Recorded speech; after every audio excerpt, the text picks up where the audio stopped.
Assalamualaikum. Dalam banyak kesempatan, Dr. David Sinclair yang populer sebagai salah satu suhunya untuk awet muda itu membanggakan bahwa secara biologis dia umurnya masih 40-an awal, padahal secara kalendernya sudah pertengahan 50-an. Gimana sih kesehariannya? Gak mungkin lah ya, cuma ngandelin suplemen-suplemen yang kemarin kita bahas. Hati kecil kita tahu persis tuh, bahwa untuk awet muda, awet sehat, nggak mungkin cuma pakai satu jurus. Tapi kalau mau ngikutin jurusnya Dr. Sinclair keseluruhan, segimana susahnya sih? Ternyata banyak tuh ya situs-situs yang menggambarin kesehariannya dia. Daripada ngecek ke sana sini satu-satu, izin yuk kita sarikan di sini. Jurus pertama suplemen, jelas ya. Kemarin udah kita ulas, nggak usah diulas lagi, harap maklum. Tapi selainnya suplemen, lah ini, dari mana ini mesti ceritanya? Peneliti terkenal kan ya, pasti sibuk lah. Dan bukannya sehari-hari cuma cangkruk aja di gerdu. Oh alah. Kalau traveling seringnya itu antar benua gitu, dan bukannya sekedar naik ojek antar kampung. Bisa dibilang jurus kedua tuh untuk dicatat. Dia itu selalu sibuk bekerja, berkarya, punya passion. Dan bukannya anggur-angguran terima nasi. Tidurnya gimana? Tengah malam, jam 12-an, biasanya Dr. Sinclair baru tidur. Dan tidurnya itu dihack gitulah. Boleh dibilang, dimonitor dengan ketat. Ya pakai cincin, Aura Ring, dan bukannya cincin ake, seperti Opung yang jadi pengacara terkenal. Dia selalu targetkan tidur hariannya minimal 7 jam, terus kamar dan bednya dibikin canggih, suhunya dibikin otomatis dingin saat tengah malam itu, terus menjelang dia bangun, yaitu sekitar jam 7 pagi, bed dan bedroomnya itu dibikin hangat secara otomatis juga.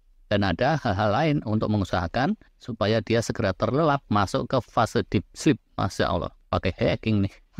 Kalau pas perjalanan atau apa, sleep hackingnya itu mengusahakan agar seenggaknya dia dapat tidur 2 jam gitu deh. Jadi ini jurus ketiga kali ya, disiplin tidur, bantu dengan sejumlah sleep hacking teknik dan peralatan canggih. Setelah bangun pagi, persiapan, terus kalau waktunya pergi luar kota ya udah berangkat. Atau perjalanannya bisa nggak tentu lah ya, bisa tengah malam, malam buta atau apa, tapi dimanapun berada, sering banget dia itu jadi pembicara dalam video conferencing gitu deh. Biasa kan ya? Nggak mungkin lah, peneliti terkenal kayak dia pidatonya di puskesmas atau Bali RW. Waduh, jurus berikutnya dia disiplin diet, asupannya diatur, timingnya diatur. Sarapan pagi, Dr. Sinclair nggak makan apa-apa. Kalau untuk orang miskin, ini istilahnya mingkem nyemamem. Tapi untuk orang kaya, di daerah Jombang, Bojonegoro, disebutnya skipping breakfast. Wah, dia cuma minum kopi 2 cup atau sekitar itu, praktekin intermittent fasting. Sore, malam, sampai pagi, sesekali aja dia cheating, tapi bisa dibilang jarang. Terus, selain jadi pembicara video conference, dia sering ketemu atau kontakan dengan klien-kliennya. Yaitu tipikalnya orang-orang tajir, atau selebritis yang minta-minta advice supaya awet muda, awet sehat kayak gitu. Supaya pada bisa memperlambat penuaan gitu deh. Dan bukannya untuk mempercepat pembayaran THR. Walah, mama yang mau bikin nastar itu juga nggak ada yang konsultasi sama dia. Jelas gak ada lah. Terus kerjaan lain sehari-harinya itu mikirin penelitian, inovasi, ngembang-ngembangin ide bisnis gitu. Dari berbagai ilmunya yang dia kuasai atau dari para koleganya. Kadang dia terus ngomong dengan para senior, rekan bisnis, kadang juga ngasih bimbingan sama para junior kayak gitu. Ada jadwal olahraganya juga. Ini jurus berikutnya. Tergantung nih sedang perjalanan atau sedang di Boston.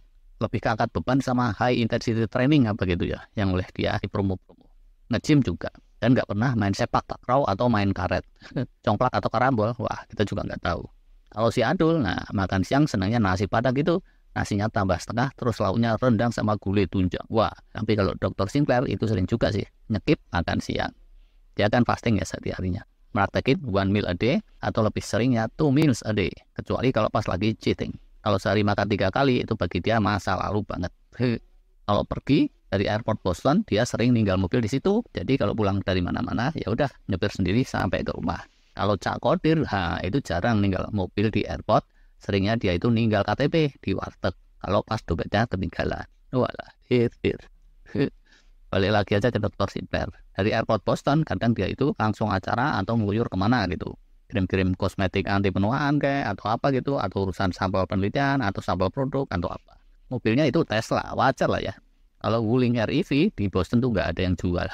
Daihatsu Sigra itu juga nggak ada. Balik lagi aja lah ke soal makan. Sepanjang siang hari, David Sinclair cuma minum air atau yang 0 kalori, kadang kayak gitu. Dia amat membatasi snacking, cireng bala-bala, nih. Kadang kalau kumat iseng, paling dia ngambil dikit kacang atau dark coklat. Dia ini kayaknya terobsesi gitu ya, ingin selalu memunculkan survival mode di tubuhnya di siang hari, entah dengan terapi panas, terapi dingin, atau lari-lari high intensity training tadi itu, atau dengan fasting yang diketatin. Dia bilang, itu salah satu andalannya supaya awet muda. memunculkan survival mode. Soalnya panas dingin tadi beberapa expert bilangnya itu jurus kontras terapi. Tubuh terpapar suhu lumayan panas atau terpapar dingin yang sedingin air es gitu. Sore biasanya David Sinclair terus kerja lagi, video conference, urusan macam-macam, dan bukannya dia kerjanya memperbaiki meja yang somplak atau bersihin kurungan man. Oh alah, nggak ada duitnya sih ya kalau yang gitu-gitu. Terus di sosmed dia juga aktif, kekinian kan ya. Cuma katanya dia itu main sosmednya dibarengin di sela-sela sana-sini kalau pas wirawiri ke toilet. Dan bukannya terus seharian atau menjelang tidur buka-buka HP, keisengan, gitu dia nggak pernah. Karena dia meyakini layar monitor itu bisa mengganggu kualitas tidur. Nonton orang joget TikTok atau nontonin kucing-kucing melet di TikTok, dia nggak pernah ngaku sih. Bisa aja diam-diam dia lakuin juga tuh kalau pas bisnis. Terus aja sampai sore biasanya kerja kontak-kontakan sama orang. Dia bilang kalau sama orang dia itu pilih-pilih, nyarinya orang yang punya strong passion, yang passionnya beriringan sama dia. Kayak gitu, dan dia paling oke kerja sama yang nggak punya passion atau passionnya dianggap aneh atau kelewat beda. Kalau nggak from home, seringnya dia berada di labnya di Harvard University, berkarya. Ini mirip kayak semboyan kampanyenya Pak Jokowi waktu itu. Kerja. Dia masih rajin nulis juga, nulis buku, bukan nyoret-nyoretin table. Bukunya yang terkenal dulu Why We Age and Why We Don't Have To. Dan sekarang lagi bikin buku lain, kemungkinan judulnya Survival atau sekitar itu. Di parkiran mobil, dia kadang masih menyempatkan vicon sama orang 10-15 menit untuk mengoptimalkan waktu. Silaturahmi atau social connect itu dia perhatiin juga. Kalau pas ada dinner party, ya udah dia kadang-kadang juga pesen yang kira-kira kehitung cukup sehat, tapi nggak selalu sehat banget juga sih. Kadang dia order pizza, order salad, padahal saladnya restoran kan banyak gulanya, atau pizza sama salad.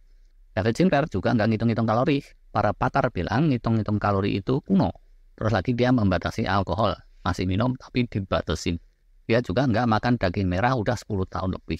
Terus dia juga sangat membatasi atau hampir nggak pernah makan dessert cuci mulut. Tapi dia bilang sesekali dia nyuri dessertnya orang barang sendok atau 2 sendok kayak gitu. Asupan-asupan makanan biasanya dia stop sebelum jam 8 malam. Malam kadang terus dia baca-baca, bukan baca komik Naruto atau silat Kopingko, tapi biasanya baca buku atau berita-berita ilmiah. Dia nggak ngaji sama Pak Ustadz, tapi jam 10 malam gitu ya, biasanya dia bilang dia itu meditasi. Bahkan di salah satu wawancara dia bilang dia khusus membayar coach untuk ngajarin meditasi yang kelasnya canggih. Meditasinya nih pakai alat yang dia bilang brain tap apa gitu. Ditempelin di kepala, ada suara-suara musiknya, cahaya-cahaya LED kayak gitu, yang dia bilang itu bisa menstimulasi gelombang gamma di otaknya dia atau semacam itu. Terus kadang dia nge-gym sebelum tidur atau sauna, atau ngerendam diri di air es tadi, atau mandi shower yang airnya rada panas, ya gitu baru deh masuk kamar tidur. Kalau tidur kamarnya digelapin ya, selain suhunya di setel-setel otomatis tadi itu. Tapi kadang menjelang tidur masih ngecek-ngecekin email sampai tengah malam dengan layar screen yang difilter supaya minimal sinar biru. Baca buku menjelang tidur, kalau baca berita New York Times atau jurnal ilmiah biasanya pagi, selagi masih males-malesan di bed kayak gitu katanya.